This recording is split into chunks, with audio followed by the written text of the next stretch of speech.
This patient is a 69 years old female.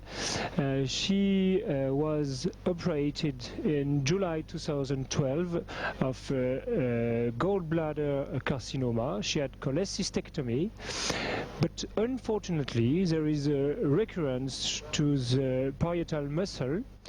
She was first operated, she had surgical resection of this local recurrence, but unfortunately it recurred again, and we can see here TEP CT performed at 2 years after the initial cholecystectomy. We can see here an uptake that is a local recurrence in the muscle through the surgical scar. She had first radiotherapy, she had also chemotherapy, but this tumor is still viable, and because it is quite small, we plan to perform an ablation, a cryotherapy ablation. So the tumor is located in the soft tissue, so we perform the procedure here under general anesthesia and using an ultrasound machine for the guidance. I choose to use the cryotherapy because I will be able to see the ice ball that will encompass the entire tumor.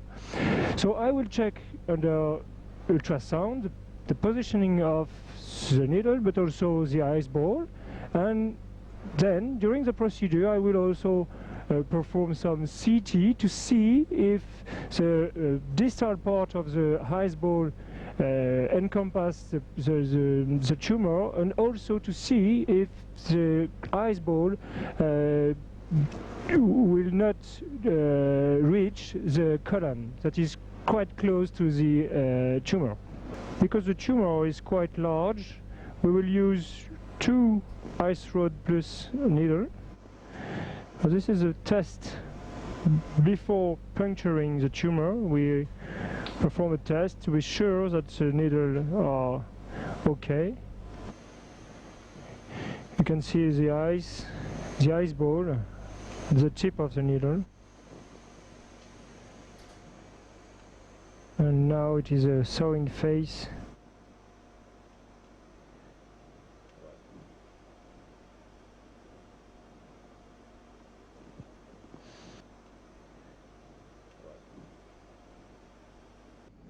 Here we can see the tumor here. The tumor is 2.5 centimeter long. Oh.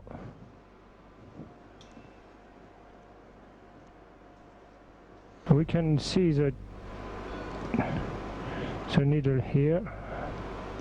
It's quite hard. Okay. I have to be careful to the colon just behind. And I will place a second needle here.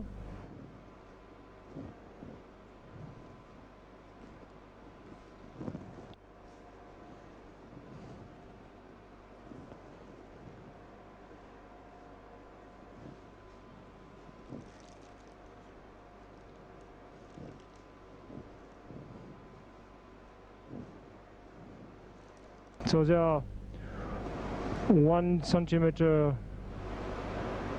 distant one to another, so it seems great. So we will start the cryo here,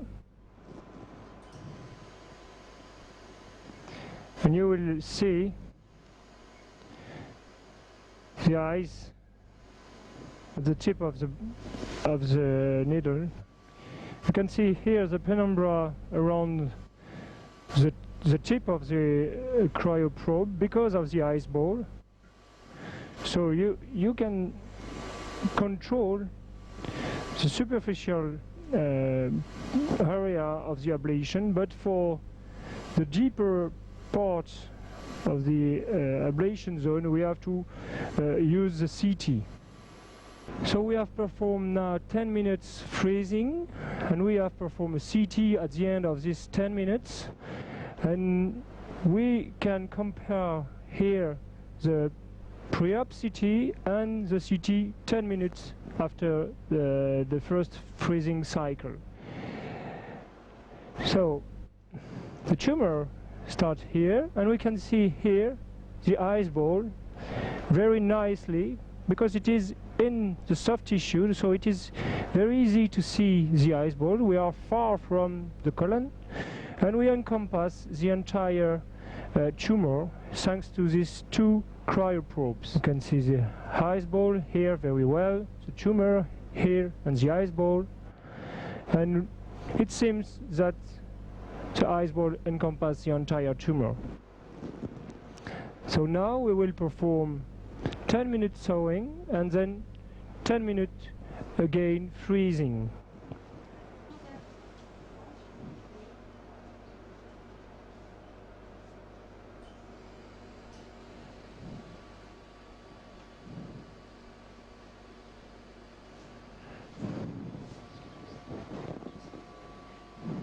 And now if we compare the ice ball location and volume to the PET CT performed before the procedure, we can see that it seems that the ice ball is encompassing the entire tumor. So we have here the ice ball, we have here the fixation, the uptake at the PET CT, and it seems that the tumor is here, and that the cryo will treat it completely.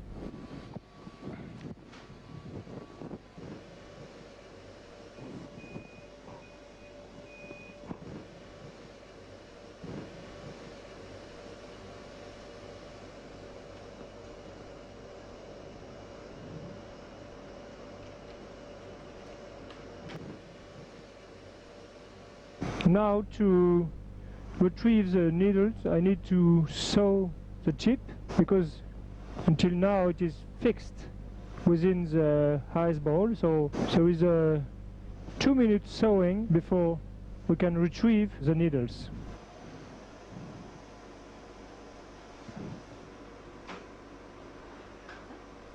Okay, here is the final CT performed 10 minutes after the second cycle of freezing.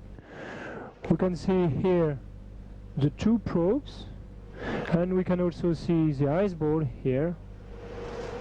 Very nice ice ball, very large ice ball.